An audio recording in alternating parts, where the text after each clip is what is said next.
저는 이번에 사회주의 혁명론 그 강의를 맡은 김광수입니다. 저의 이력은 친절하게 강서 소개에 나와 있기 때문에 다시 언급하지는 않겠습니다. 오늘 강의는 사회주의 혁명의 불가피성을 얘기를 하고요.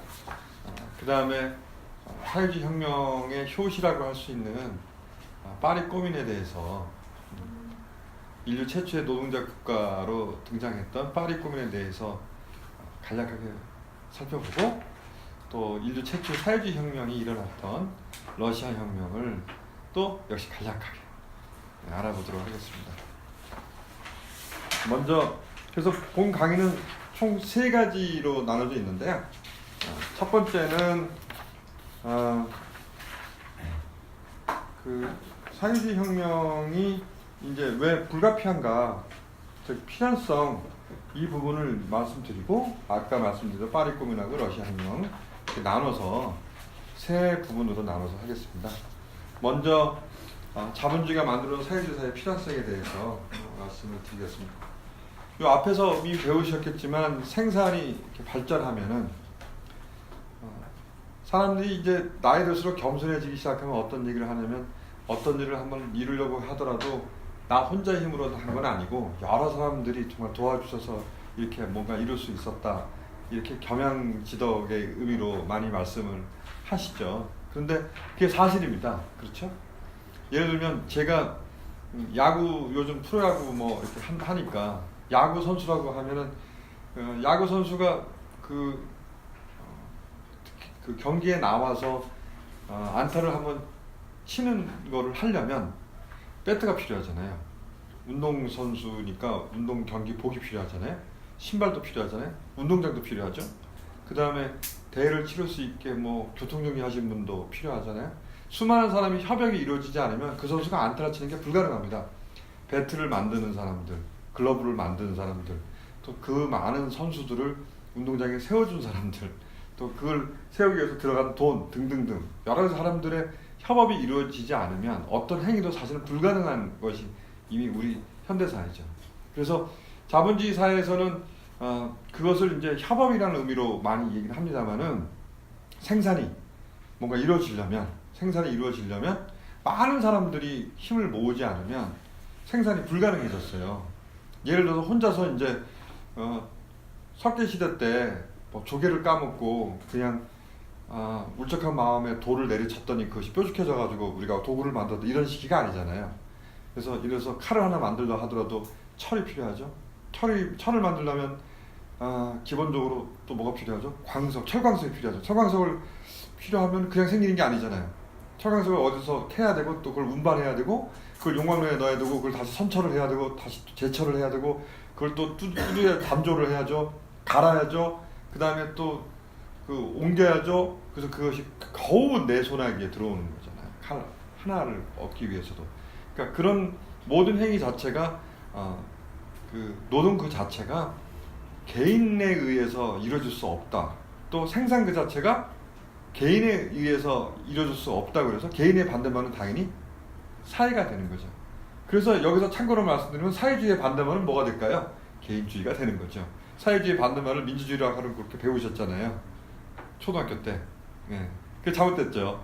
여기서 생산의 개인적 성격이 아니라 생산의 사회적 성격이라고 얘기하는 것은 이미 생산이 이제 여러 단계를 거쳐서 여러 가지 사회 구성체를 변모시켜 왔잖아요.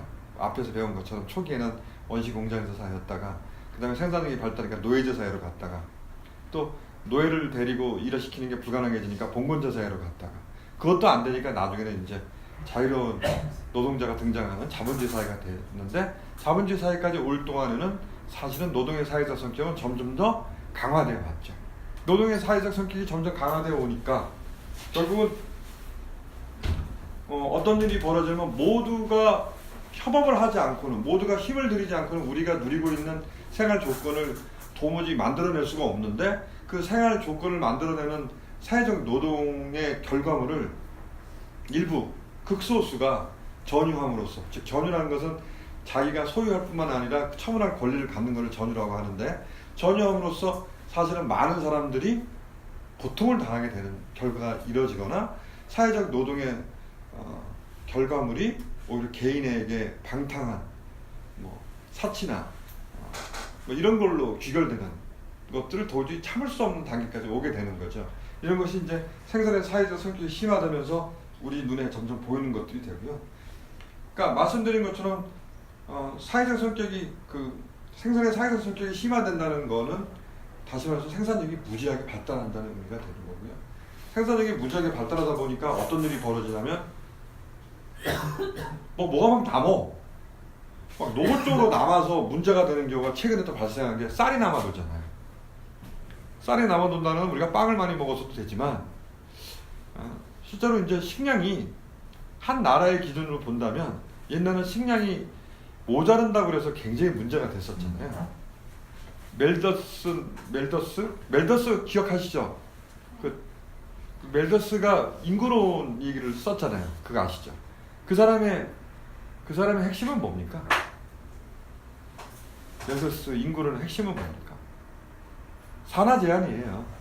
근데 누구의 산화 제한? 민중들의 산화 제한이에요. 멜더스가 그 책을 쓸 때가 언제냐면 1789년도 프랑스 혁명이 나기 불과 10여 년 전에 프랑스 여행을 하면서, 그 당시가 이제 프랑스가 거의 그 중부 유럽 인구의 반 정도 됐었어요. 2천만 명 정도 인구가. 그러니까 인구가 급격하게 늘어난 거죠. 인구가 급격하게 늘어나면서 그 사회 곳곳에 말하면 반란의 어떤 불온한 씨앗들이 막 보이는 거예요. 야, 인구가 이렇게 막 계속 늘어나니까 이제 먹을 것도 없어지고 그런 거 아니냐. 이 사람들 인구를 억제하지 않으면 이 사람들에 의해서 사회가 뒤집어질 수 있다. 이런 위기감을 아주 그럴듯하게 포장해서 만드는 게 인구론이에요. 그러니까 멜더스는 흔히 우리가 뭐 학교 다닐 때는 뭐라 배워요? 뭐 식량은 뭐 기하급수적으로 변하는데 뭐더라? 식량은 뭐 산술적으로 늘어나는데 인구는 기하급수적으로 늘어난다. 그래서 이게 불일치하기 때문에 나중에는 인구 폭발에 의해서 모두가 굶어 죽는다 이런 얘기했는데, 굶어 죽기는 그냥 지금 남아 돌아요. 뭐든지. 제가 이제 솔직히 말씀드리면 이런 생산의 사회적 성격이 심화되면서 동시에 생산력이 높아짐으로 해서 사실은 우리가 지금 우리나라 노동인구가 얼마죠? 노동인구가? 경제활동 인구가 2천만 명이 넘어갔어요. 한 2,200만 가까이 돼요. 전체 인구가 한 5천만 되니까 거의 50%가 경제활동 인구인데, 경제활동 인구 중에 직접적인 생산 노동 인구는 얼마나 될까요? 1,000만? 1,000만이 조금 안 될 거예요. 아주 그냥 순수하게 공장에서 일하는 사람들로 제한하면 얼마쯤 될까요? 순수한 그 생산 노동 종사하는 사람들 500만? 너무 많이 썼는데 300, 그것도 더 적어. 한 250만 명밖에 안 돼 실제로. 왜냐면 나머지는 다 간접 부서야. 그래서 물론 이제 그 통계에는 문제가 있어요. 그러니까 이제 각근세 내는 사람들 이렇게 한정됐고 그래가지고 뭐 비정규직이 많고 막 이러다 보니까 실제로는 한 800만 정도로 봐요. 800만 정도로 보는데 전체 경제활동 인구의 한 3분의 1 가량이 사실 생산노동에 종사하시는 분들이고, 대다수는 그 외에 간접적인 노동을 하시거나 뭐 사무직 노동이나 정신노동을 하는 거죠. 그런데 왜 제가 아까 250만이라는 표현을 썼냐면요, 대다수가 생산 노동에도 간접적인 일이 굉장히 많아요. 그래서 직접 기계 앞에 앉아있는 사람은 한 250만밖에 안 돼. 그러니까 굉장히 좀 뭐랄까 재미없고 또 노동 강도가 센 그런 생산 노동에 종사하는 사람은 한 250만 명이면 충분하다는 얘기는 뭐냐면, 만약에 그 노동을 경제활동 인구 2,200만이 나눠서 한다면은 거의 지금 노동 시간의 10분의 1이면은 우리가 지금 소비할 수 있는 물건은 거의 다 나온다는 거예요. 물론 여기서 이제 국제적으로 무역 관계가 있고 하니까 이걸 그렇게 정확하게 말씀드릴 수는 없지만, 어쨌든 뭐 교환도 하고 하니까, 국제 교환도 있고 하니까 실질적으로는 생산력이 너무 높아져서 우리가 전체 노동 인구로 그걸 다 나눈다 그러면 지금 평균 노동 시간은 10분의 1이면 우리가 지금 사용하는 재화 등 다 생산이 된다는 얘기다. 된다는 거, 산술적으로도. 그만큼 저는 뭐 그거를 제가 그 어렸을 때 저희 아버님이 소부라지였기 때문에 원래 소부르주아지가 제일 먼저 착취하는 거는 가족이거든요. 아들은 엄청 부려먹었어요. 그래서 되게 제가 이 영등포 이쪽에서 어렸을 때부터 다니면서 이 공장을 보면 옛날에는 한 그 선반이나 이런 공작기를 가지고 한 10명 정도를 거느려야지, 다시 말해서 그 다른 사람들을 고용을 해야지 자강을 굴릴 수 있었는데, 이제 제가 나이가 드니까 한 두 사람만 고용해도 그 사람이 에쿠스를 몰고 다니더라고요.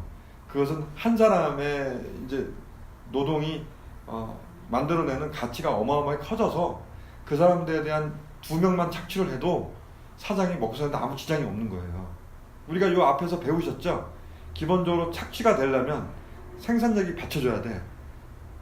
노비를 하나 딱 내가 만들어 데려왔어.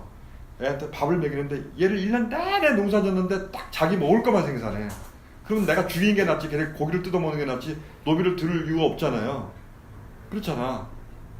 차라리 고기를 먹지. 그러니까 그래서 전쟁을 치렀어. 그래가지고 상대 부족을 제압해가지고 포로를 잡았는데 얘들을 데려와서 일을 시켰는데 꼭 자기 먹을 거 이상으로는 하루 종일 일을 시켜서 안 돼. 그러면 걔를 잡아서 단백질을 섭취하는 게 낫지, 굳이 노예로 삼을 필요가 없잖아요. 근데 이제 어느 정도 생산성이 높아지니까 하루 종일 일하면은 자기 먹을 거 플러스 알파가 나올 때 이제 걔를 노예로 쓴다든지 또 노동자로 쓸 수 있는 거잖아요. 그러니까 기본 생산력이 높아지는 건 기본이야. 그런 것처럼 이제 자본주의도 그래야 성립이 되는 거고, 상품 노동도 그래야 성립이 되는 거고, 지배와 피지배도 그래야 성립이 되는데, 이것이 변제법처럼 양쪽으로 계속 성장해서 이제 노동 생산성이 아까 얘기 드린 것처럼 우리 전체 인구의 불과 한 10분의 1만 노동을 해도 대부분이 그 만족스러운 물질 생활을 확보할 수 있다면, 그 정도 수준까지 왔으면 이제는 자본주의적 생산관계가 필요가 없게 되는 거죠. 타인의 노동을 취해서 누군가 그걸 통해 가지고 부를 쌓는 작업 자체가 이제는 불가능한 지경까지 오게 된다는 거죠. 그러니까 결국은 점점 갈수록 자본주의의 이러한 생산력의 발전은 생산관계의 변화를 끊임없이 압박하게 됩니다. 생산관계의 변화를 끊임없이 압박하니까 이걸 뭔가 기반적으로 하려는 게 나타나는 게 박원순 시장이 얘기하는 뭐 협동조합이라든지, 야 사장이 없는 생산도 가능하잖아, 우리 모두가 사장이 되면 되잖아, 왜 꼭 사회주의를 얘기하니, 뭐 이러면서 협동조합을 하게 되잖아요. 근데 그것도 나중에 보면은 이제 어떻게 돼요? 서울시의 협동조합은 사실은 고용이 취약한 사람들을 모아가지고 저임금으로 계속 묶어두는 역할을 하게 되는 거죠. 결국은 이제 그런 식으로 계속해서 사기를 치지만, 그 다음에 또 그것도 사기가 아닌 경우도 있죠. 뭐 노동자가 직접 자주관리하는 회사가 미국만 해도 수천 개가 있으니까. 그러니까 그런 노동자 자주관리 회사도, 노동자 지주 회사도 나타나고. 그러니까 생산력의 발전함으로 해서 이 자본주의 생산관계에 대한 변형의 압박이 여러 통로를 통해서 나타나게 되는 거고, 그건 노동자들에게 새로운 사회에 대한 상상력을 계속 자극하게 되는 거죠. 특히나 노동자들을 하여금 새로운 사회에 대한 상상력을 자꾸 자극한다. 이 의미는 그 다음에 얘기한 바로 사회주의를 위한 주체적 조건의 형성이라는 것과 맞닿아 있는 겁니다. 앞으로 배우겠지만 파리코민이나 혹은 러시아 노동자 혁명, 러시아 혁명을 보면 노동자가 생기는 곳에 뭐가 생기죠? 노동자가 생기면 노동운동이 생겨. 노동운동이 생기면 노동자들의 정당이 생기기 시작하고요. 노동자들의 정당이 생기면 반드시 뭔가 일이 일어나. 그것이 의외로 뭐 포섭이 되면 노동자 정당의 의석수로 나타나기도 하지만, 사회주의 혁명이라고 해서 노동자들 혁명을 일으키는 일도 일어나게 되는 거죠. 그렇게 되는 것은 왜 그렇게 되느냐? 노동자 계급이 기타 여타의 다른 피지배 계급들, 즉 노비나 농노나 이런 사람들에 비해서 좀 특별한 조건은 있기 때문입니다. 단순히 생산력이 높아서가 아니라 노동자들이 대단히 한 곳에 집중되기 마련이에요. 공장이란 제한된 공간에서 일을 하게 되잖아요. 옛날에는 수공업자들은 다 각각 떨어져 있었어. 그리고 동력 수단이 옛날에는 수력이 대부분이었을 때는 물이 있는 곳에 공장이 있었거든요. 그럼 물이 있는 곳은 산속이잖아요. 그러니까 옛날 공장들은 수력이라는 동력을 사용하는 산업혁명 초기에 공장들은 다 산속에 있었어요. 그래서 노동자들이 다 꼭 절 같았어. 공장이 절. 우리나라 절들이 다 산에 있잖아요. 절에 다 있었어요. 쉽게 얘기하면 노동자들이 분산돼 있었다는 거죠. 그러다가 석탄이라는 혹은 석유라는 동력원을 발견하면서 뭐 전기도 나타나고 하니까 공장 한 곳에 노동자를 때려 넣는 일이 가능해진 거죠. 그러다 보니까 노동자 계급이 집단화되고 단결력이 높아지고 그들 사이에 이제 여러 가지 교류가 이루어지는 일이 벌어지게 되는 거죠. 집단적으로. 그래서 노동자 계급이 여타 다른 피지 계급에 비해서 굉장히 고도로 단결력을 유지하고 고도로 집중된 어떤 행동을 할 수 있는 기초가 마련되게 된 거죠. 그래서 초기 이제 노동운동을 보면요, 수공업자들이 많았던 초기 노동운동의 최고의 그 노동운동가는 출신들이 누구냐면 구두제화공이야. 구두제화공은 뭐 하는 사람들이에요? 마을과 마을을 다니면서 계속 구두를 고치고 다니잖아요. 이 사람들이 그 당시 노동자 중에는 제일 식견이 많아. 이 동네 가서 얘기도 듣고 또 이 동네 가서 얘기도 하고 그러다 보니까 이제 이 사람이 무슨 술의 판사도처럼 민중들 사이에서 뭐 막 시비가 벌어지면 그렇게 하는 게 아니고 이렇게 이런 식으로 발언권이 굉장히 높아지면서 초기에 노동운동의 지도자들은 대부분 이 제화공들이에요. 근데 이 사람들 특징은 돌아다니는 노동자들이라서 견문이 넓은 거예요. 그래서 그런 노동자들이 주도를 했거든. 초기 노동운동은. 그러다가 이제 얼마 되면 이제 목재 노동자들이 이제 돼요. 가장 이제 그 재료 중에는 나무가 초기에 많이 쓰이니까 이 목재 공업이 확 발달을 하거든요.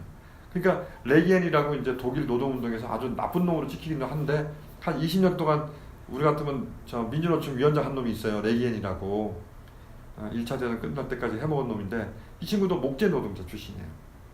그런가 하면 이제 나중에는 그것이 이제 쇠 깎고 뭐 하는 금속 노동자들로 넘어가는 거죠.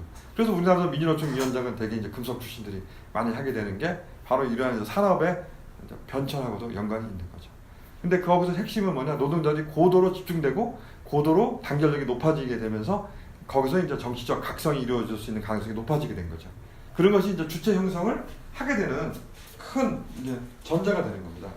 그 역사 유물론이 갖고 있는 가장 중요한 핵심 중에 하나는 생산을 딱 본 거예요. 인류 역사에서 생산을 아주 초점으로 놓고 보는 거예요. 생산에서 어떤 역할을 하느냐가 계급이야.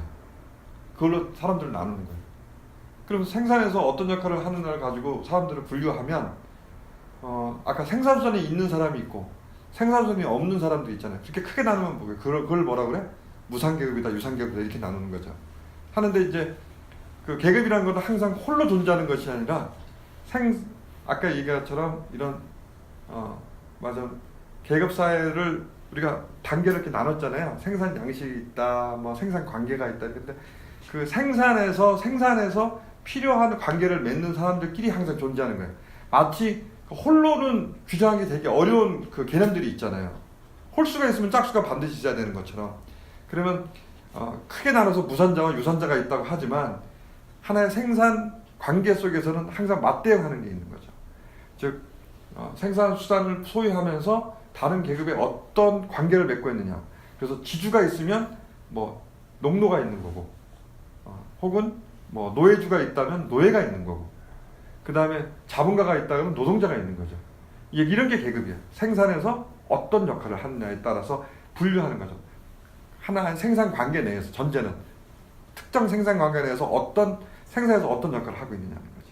그것이 이제 계급인데, 그러니까 생산력이 발달하면서 타인의 노동을 수취하는 것이 가능해진 시기가 딱 도래하자 인류 사회는 급격하게 말하자면 계급사회로 전진해 버렸어요. 이걸 막으려고 엄청나게 노력하는 흔적이 국가론에서 배웠죠. 국가론 요 앞에서 배웠었죠. 거기서 뭐 나와, 뭐 포트레치도 나오고, 뭐 대인제도도 나오고. 그러니까 잉여가 막 발생하잖아요. 잉여가 발생하면 잉여를 누군가는 더 가지고 있고 어떤 놈은 적게 갖고 있으면 그 사이에 그 잉여를 가지고 잉여가 일종의 재산이 되고 교환물이 되는 순간 그 교환물이 갖고 있는 가치가 사회적으로 인정되면서 그 사람의 곧 힘이 되는 거고, 그 힘이 결국은 부족 간의 역할, 부족 간의 상호관계를 결정질 수도 있기 때문에 그 잉여를 확 없애버리려고 노력한 게 포트레치예요. 그 북아메리카 인디안들이 캐나다 쪽에 인디안들이 그 지류가 강 지류가 막 나눠져 있는데 거기에 주된 그 업이 뭐냐면 그 연어 있잖아요. 회귀하는 연어를 갖고 이제 그 잡아가지고 그걸로 막 이제 자기 재산이 되는 거거든요. 말려서. 근데 연어가 회귀하는 게 이제 지류가 워낙 다양하다 보니까 어떤 때는 이쪽으로 많이 오고 어떤 때는 이쪽으로도 많이 올 수 있으니까 구조마다 해마다 그 연어 처리됐을 때 수확하는 양이 다 달라지는 거예요. 근데 수확하는 양이 달라지고 어느 한 쪽이 굉장히 큰 잉여를 소유하고 있을 때 얘들이 다른 부족에 대해서 발언권이 세질까봐 그 부족들이 모여가지고 뭔가 이걸 평준화시키는데 평준화시키는 방법이 선물을 주는 거예요. 선물을 주는 것이 이제 그 많은 그 부를 쌓은 그 사람에게 어떤 위신을 주는 것처럼 하는데 그 위신을 또 깎아먹기 위해서 항상 선물 받는 사람들이 고마워하지 않고 작년에 추장님은 더 준 것 같은데 이런 식으로 계속 깎아내리는 거야 그냥. 그래가지고 서술은 야심 자체를 못 만들게 하는 거죠. 이런 굉장히 간지를 발휘하면서 계급 사회로 안 가려고 무지 발버둥을 쳤어요. 인간 사회가. 그럼에도 불구하고 잉여가 갖고 있는 무서운 힘, 소유욕 뭐 이런 것들이 있다 보니까 잉여가 계속해서 발생하면서 끝나는 계급사회로 팍 가버린 거죠. 첫 번째 계급사회로 가게 된 거는 전에 얘기한 것처럼 전쟁이나 혹은 이제 그 생산수단을 갑자기 잃어버리는 뭐 이렇게 뭐 기아나 질병 혹은 생산 그 자체를 하기 위해서 거대한 노동이 동원되지 않으면 안 되는 그러한 조건 때문에 노예제 사회가 등장하는 거죠. 그래서 이런 계급사회로 계속 그 계급사회가 계속 변하죠. 계급사회가 계속 변하는데 근데 굉장히 중요한 사실이 하나 있는 게 아까 계급을 신분이라고 말씀하신 적도 물론 계급사회다 그러면 보통 신분사회를 많이 얘기하는데 신분은 영속적이잖아요. 즉 세습이 되잖아. 신분은 세습이 되다 보니까 사실은 그 신분 그 자체는 인간 사회에서 아주 그냥 질곡이 되죠. 우리 그 추노라는 영화가 한때 유명한 적이 있었는데 추노 보신 적 있으세요? 네. 추노에서 보면 양반들하고 일반 양인들하고 언어가 안 통하잖아요. 막 이두 문자 막 이런 걸 막 섞어가지고 얘기해가지고 일반 사람은 못 알아들어. 지들끼리만 알아듣게 막 한자를 섞어서 얘기를 하잖아요. 그 신분으로 이루어진 계급사회는 끔찍하죠, 사실. 근데 그런 신분으로 이룬 계급사회를 도무지 유지를 못해요. 이 생산력이 발달하면 발달할수록. 왜? 신분으로 묶어두기에는 생산력, 특히 도시라고 하는 곳이 발생하면서 거기에서 일어나는 생산력에 의한 교환, 유통 이거를 막을 재간이 없는 거예요. 그러면서 사람들을 토지에다가 계속 억압시키기에는 토지의 생산력이 공장의 생산을 못 따라가. 다시 말해서 공장자 가지고 돈 버는 게 훨씬 낫다는 거죠. 그러니까 우리가 러시아에서도 혁명이 일어나기 전에는 노동자가 생겨야지 노동자 혁명이 생기잖아요. 노동자 없는 곳에서 사회주의 혁명이 어떻게 생기냐고. 근데 노동자가 발생하는 원인 중에 하나가 노동자가 발생하는 데 결정적인 역할을 하는 게 농노들의 해방이에요. 1861년도에 농노 해방이 일어나는데 농노 해방의 가장 큰 원인 중에 하나는 러시아에서 자본주의가 발달하는데 지주들이 농노들을 갖다가 파견하는 형식. 요즘 파견제도 있잖아. 영락 없어요. 지주들이 파견해. 자기 농노를. 그래서 월급은 지가 먹어. 그러다가 지주가 갑자기 바쁜 일이 있어. 그러면 얘를 다 와. 그러면 공장에 아무도 없어요, 사람이.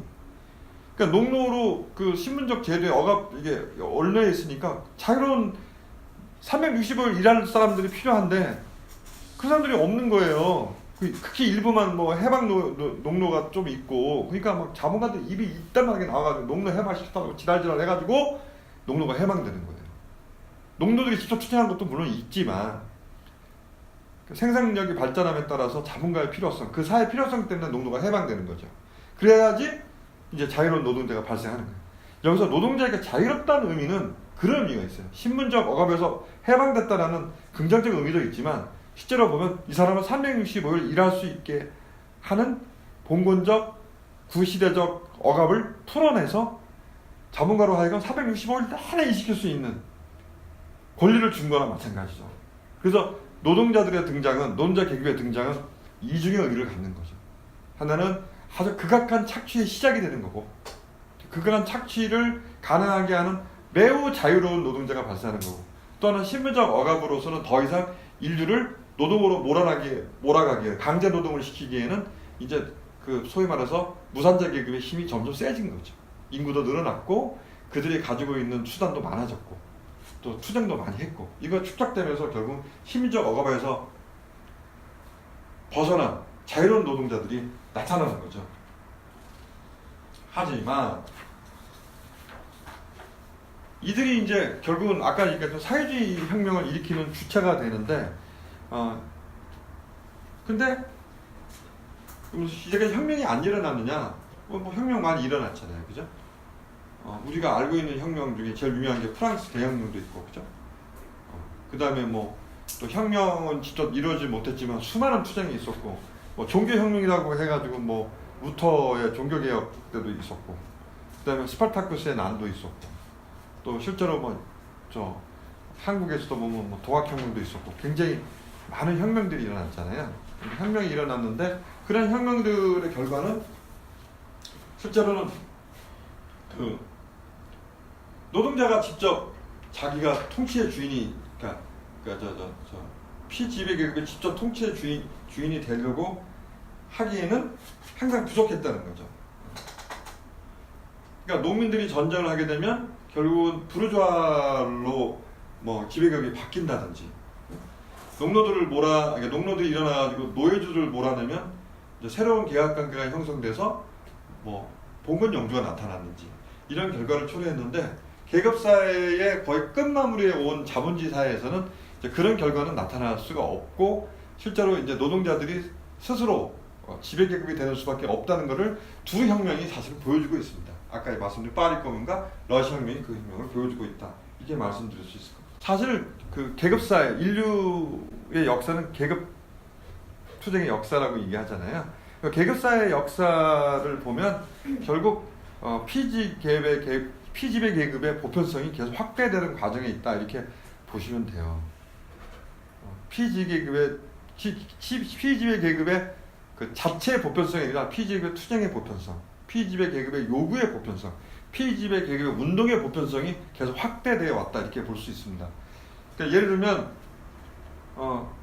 그것이 확장되면 어떤 얘기까지 되냐면 결국 노동자의 해방은 인간 해방이다 라는 말까지 귀결될 수 있는 거죠. 그래서 농노가 자기 해방을 이루겠다 하는 거면은 그냥 신분적 억압에서 벗어나면 그만인 거죠. 그래서 그 사람들이 원하는 건 자기 그냥 그 농노로서 안 살고 채찍 안 당하고 자유로운 노동이라도 해봤으면 하는 거죠. 적어도 그 누구한테 막 얽매여가지고 결혼도 초기에는 못했단 말이에요. 노예 같은 경우는. 그러다가 이제 왜냐면 노예가 계속 공급된다는 전제 하에서는 굳이 노예를 결혼시키면은 애도 낳아야 되죠. 그것 다 노동의 재생산 비용이잖아요. 배웠죠. 노동의 재생산 비용이 두 가지잖아. 재생산 비용이 자기가 먹고 사는 것도 있지만 또 뭐죠? 우리 또 여성 그거 할 때도 나왔지만 재생산 비용 그러면 이제 애를 낳고 애를 키우는 것도 비용이니까 노예주 입장에서는 그 재생산 비용을 자기가 굳이 담당할 이유가 없는 거죠. 그러니까 노예가 계속 공급된다는 전제에서는 그냥 늙어 죽으면 그냥 내보내는 거예요. 그리고 젊은 또 노예를 사서 또 그 투입하면 돼. 근데 이제 로마가 망한 이유 중에 하나가 이제 노예가 더 이상 변방에서 더 공급이 안 되는 거예요. 그러니까 결국 노예들한테 이제 어떻게 해요? 어느 정도 양보가 불가피해. 그럼 여기서 너 집 짓고 살아? 대신 너 아들 낳아도 계속 여기서 이제 농사 짓는 거야? 그럼 네 땅은 내가 근거 줄게. 이거 딱 이게 봉토. 그러면서 이제 말하자면 봉건적으로 가게 되는 거거든요. 그러니까 노예제가 무너지는 거죠. 그런 식으로. 그런 것처럼 요구가 제한적이었고 해방도 제한적이고 결국 지배계급도 바뀌는 거지 지배계급이 스스로 되는 게 아니란 말이죠. 그런 식이었는데 자본주의에 오면은 이제 점점 보편적이 돼. 노동자들의 요구 자체가. 왜냐면은 이미 다 정국화되어 있고 요구도 정국화가 뭐 이제 세계화되어 있잖아요. 근데 지금 노동자들 요구가 보편적인 게 뭐 규정규직 없애라는 거는 전 세계에서 다 통용되는 얘기고 청년 실업 문제도 다 보편적인 얘기가 되잖아요. 인류 전체가 지금 걸려있는 핵 문제라든지 뭐 이런 것들이 다 노동자의 요구로 다 편입이 됐어요. 그러니까 결국 노동자들 계급의 자기 해방, 노동자 계급이 자기 스스로를 그 처지를 개선하려고 하는 요구가 점점점 정치적으로 변해갈수록 그들의 요구는 보편화되고 그것을 결국 인간 자체가 지금 억압받고 있는 모든 조건을 철폐하고 해방시키는 것에 점점 근사체 가까이 가는 거죠. 그 중에 하나는 이제 여성의 억압에 대한 해방도 들어갈 것이고, 또 뭐 환경에 대한 문제도 될 것이고, 이런 등등이 다 이제 보편적 요구에 점점 근접하게 되는 거죠. 곧 이퀄은 안 되지만 근접하게 되는 거고, 이퀄이 되려면 당연히 거기에는 이제 노동자들의 각성과 학습과 운동과 이런 것들이 계속 축적이 돼야 되겠죠. 그래서 여기까지 얘기하면서 결국 노동자 계급이 가지는 역사적 의의가 뭐냐? 노동자 계급을 가장 혁명적 계급으로 만든다. 그래서 자본주의 하에서 노동자 계급이 가장 고통받거나 억압받아서가 문제가 아니라 이 바로 노동자 계급 해방을 위한 투쟁 자체가 그러니까 보편적 인간 해방을 이룰 수 있는 것까지 이룰 수 있는 유일한 계급이기 때문이다. 이렇게 좀 짧게 말씀드릴 수 있을 것 같습니다.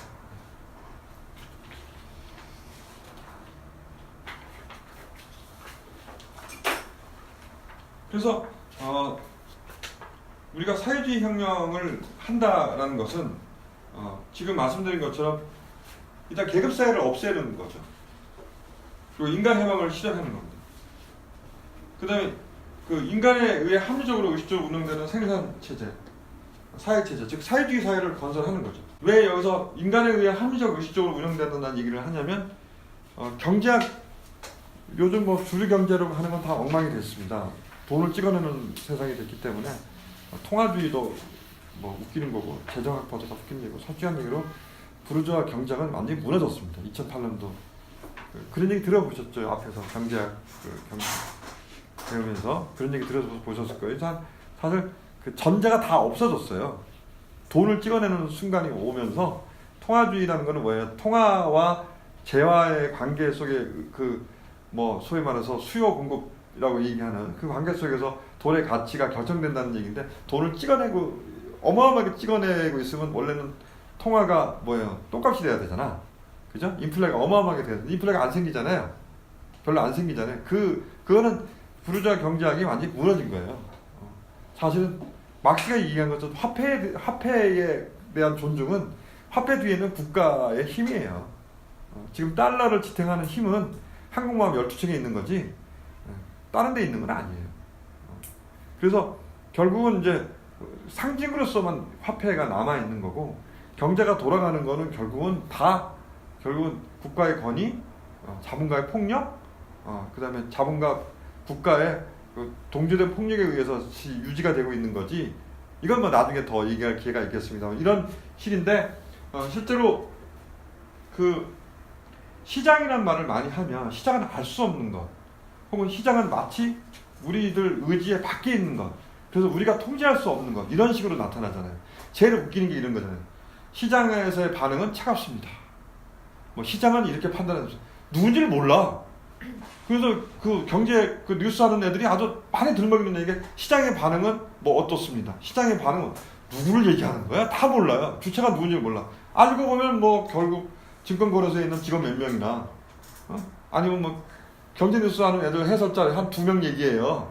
따지고 보면. 근데 시장은 마치 비인격적인 것. 근데 우리의 주관적 의지와 무관한 어떤 존재.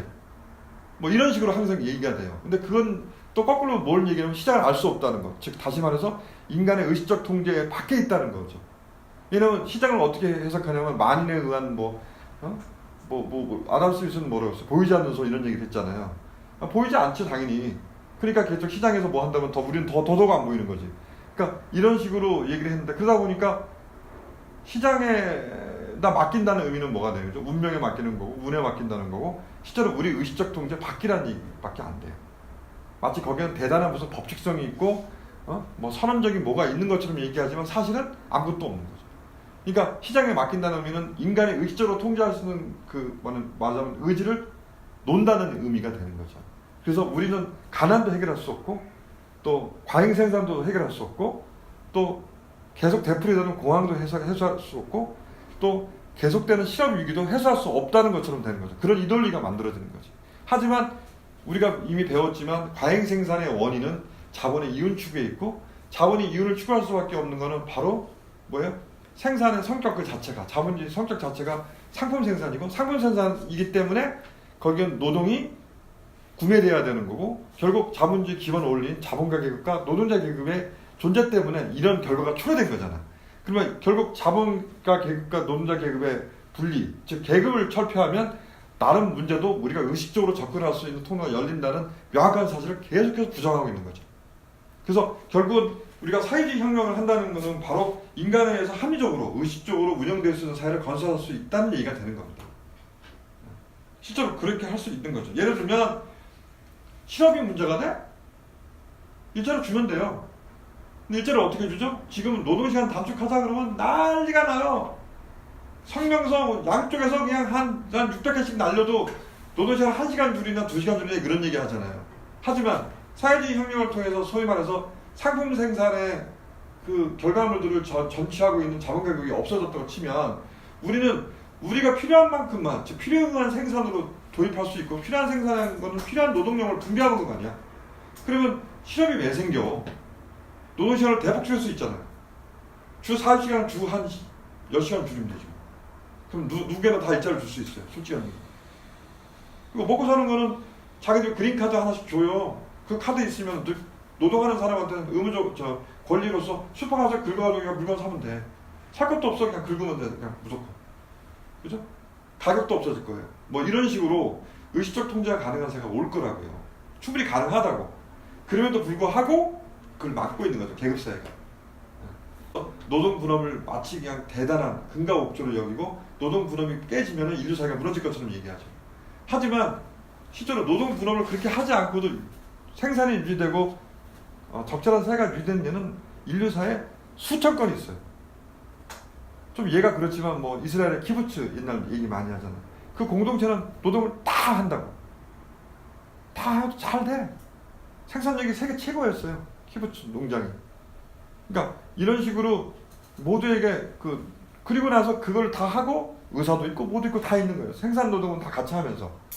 그러니까 예를 들면 생산 노동을 분배하고 또 노동 분업 그 자체를 특히 노동 분업의 핵심은 뭐예요?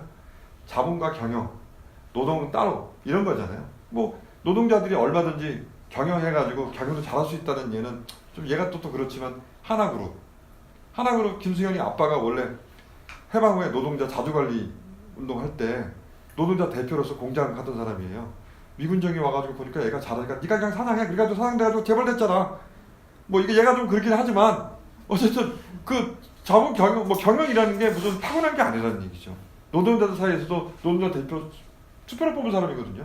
투표로 뽑아서 하고 잘하면 또 연임도 하고 야 이제 그만해 이제 딴 사람도 좀 해보고 그럴 수 있는 거잖아요. 그죠?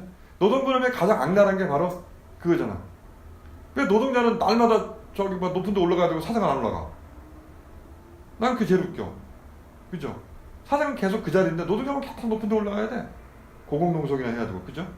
그것이 바로 뭐예요? 가장 극악한 노동분업이에요. 왜 사장은 계속 그 사장이냐고. 기도 올라가야지.